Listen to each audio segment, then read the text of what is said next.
Good afternoon, friends and comrades.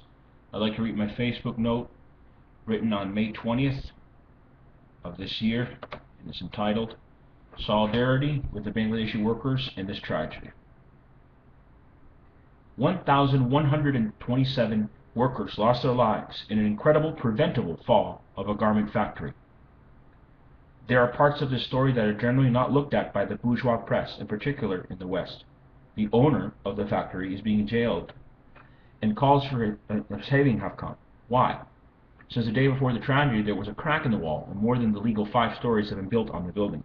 He was warned the factory would need to be shut down for repair, but refused, and said if any worker did not show up to work the next day, they would be fired, ensuring the maximum amount of death in the inevitable fall, so he could get more profits off their exploitation.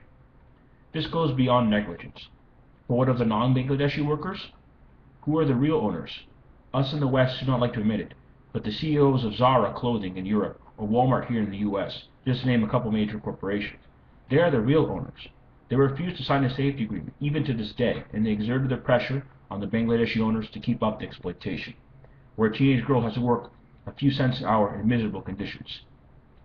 We even hear of another smaller collapse of another factory soon after this massive tragedy, also in Bangladesh, which is the #2 exporter of clothing after China, despite it being a small country. The press talks of reform, of better safety measures in Bangladesh, of this solving all the problems. That is but dealing with one symptom of capital. If we really care about the Bangladeshi workers and their families, we talk of more than just reform.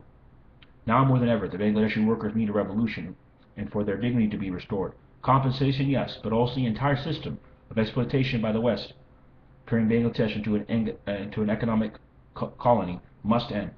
How many more have to die, comrades?